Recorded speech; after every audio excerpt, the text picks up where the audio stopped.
Frankenstein is the latest film from one of my favorite directors, Guillermo del Toro, who previously brought you films like Pinocchio, Devil's Backbone, Pan's Labyrinth, Shape of Water, Nightmare Alley, the two Hellboy films with Ron Perlman, and this stars Oscar Isaac, Jacob Elordi, Mia Goth, and Christoph Waltz.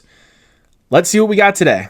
Dr. Victor Frankenstein, played by Oscar Isaac, a brilliant but egotistical scientist, brings a creature to life in a monstrous experiment that ultimately leads to the undoing of both the creator and his tragic creation. So like I said, Guillermo del Toro is one of my favorite filmmakers of all time. I mean, that man just means a lot to me when it comes to movies. Like, I love Devil's Backbone, Pan's Labyrinth, Pinocchio, like you see some of these movies in the back here. Hellboy, like his two Hellboy films, Pacific Rim, Nightmare Alley, Kronos. The man's got a great resume full of great movies. I'm not a big fan of The Shape of Water. I think it's a decent movie. I'm glad it won Best Picture, but it's not really a movie I would tend to gravitate towards. And Crimson Peak, not a big fan of either. Mimic is another one I'm not a big fan of. But other than that, though, I love Guillermo del Toro so much as a filmmaker. And when I heard that he was coming out with a Frankenstein movie, I was like, I want to see that. I absolutely want to see that. Like, Guillermo del Toro getting to do a Frankenstein movie, sign me up. And I saw the casting and who they got to play as the Frankenstein monster. I'm like, sign me up. So I finally got a chance to check it out on Netflix today, and my God, this is one of the best films of 2025, bar none. Like, I know there's been a lot of great films this year, and a lot of films that were in contention for my favorite film of the year, but this movie is not the best film I've seen so far this year. It's easily one of the best. I think it's currently right now sitting in my top 3. It's incredible. So first things first, this is honestly the best looking movie I have seen in 2025. Like, the cinematography, the production design, the costumes, and the way that this film looks to capture the time period that it's set in is amazing. If you look at films like Nightmare Alley, Guillermo del Toro really knows how to craft like the time periods that each movie is set in, and he knows how to make you feel like you're actually being transported back into that time period. He does a phenomenal job here. Like I said, the cinematography for this film is some of the best I've seen. If this film does not get nominated for Best Cinematography, that will be a crime for the Academy. Like, because this film is the best looking film I've seen in 2025. When it comes to the performances, Oscar Isaac, like, that man needs no introduction. I mean, he's been in a lot of great films like Inside Llewyn Davis. He's been in the Star Wars sequel trilogy. I mean, Moon Knight. Like, the man has built an incredible resume. Oscar Isaac is one of my favorite actors, and he does a phenomenal job here as Victor Frankenstein. You also got Christoph Waltz and Mia Goth in here. They're both incredible here. Like, every cast member that they got for this film did a fantastic job here. Like, they knew what they were doing. The one person who I think really stands out in this film is Jacob Elordi. Like, he plays as Frankenstein's monster. He is amazing in this movie. And also the makeup that they did for him to make him look like the Frankenstein monster.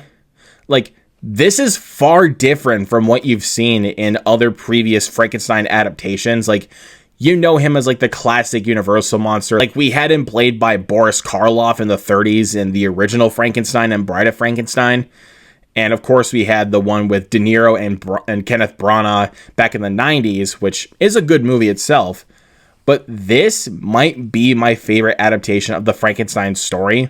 Like, it's so well done. But like I said, Jacob Elordi, like, in his makeup, I couldn't tell it was him, honestly. Like that makeup, like, he really disappeared into the role. And same thing, like, with his voice, it kind of gave me a lot of vibes of Bill Skarsgård's Count Orlok in last year's Nosferatu, which, if you guys know, my favorite film last year. And with this film, like, Jacob Elordi, like, really gets his time to shine in this movie. Like, of course, we all know him from stuff like Euphoria and Saltburn, but this movie might be his best performance yet. Like, he's that good in this film. He really disappears into the role. Like, I don't know what else to say, man. Jacob Elordi, like, I will be there for anything that guy does. Like, he is amazing in this movie. Like I said, the film looks visually gorgeous. Like, production, costumes, and cinematography, like, it looks amazing. But another thing is that this movie is far different from what you've, like I said, from what you've previously seen of the Frankenstein story. Like, Guillermo del Toro really took this story and did it in his own unique way with his style. And it really does work with this movie for me. And I know some people might complain that this film is slow because this movie is 2.5 hours. This movie flew by for me. Like, I did not feel one single bit of the runtime because I was that invested to see where the story was going to go.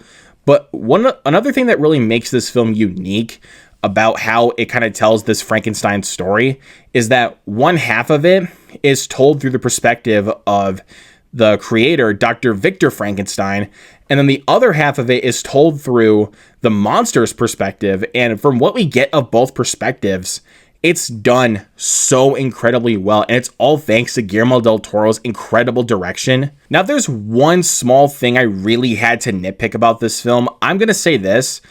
Christoph Waltz and Mia Goth's characters, they don't really get that much screen time. Like, there's really not much for their characters to really build upon. Like, you really see them within, like, the first, like, half of this film, especially when we get to the part where it's told through Victor's perspective.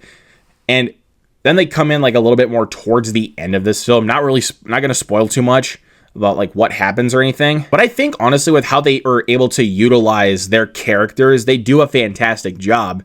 I do kind of wish we got a little bit more of the characters as the film was progressing. But other than that though, I mean, I'm not going to like dock this film too much because I pretty much loved every second of this film. Like, Frankenstein is Guillermo del Toro's best film since the first Hellboy. Like, yes, I liked it more than Pinocchio, which is still a fantastic film.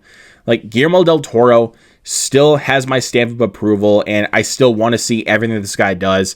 And he still holds the position of one of my favorite directors working today, and Frankenstein proves that. So without question, I'm going to give Frankenstein an A+.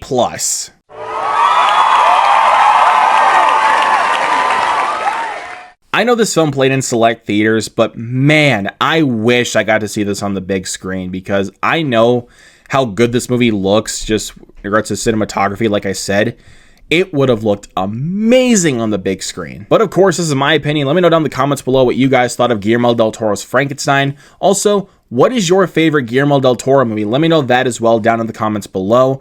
Hit the subscribe button down below and that notification bell right next to it so you never miss a post. Hit that thumbs up and share this video. You guys know what to do. Anyways, guys, that's it for me today. I'll catch you guys in the next video. Peace out.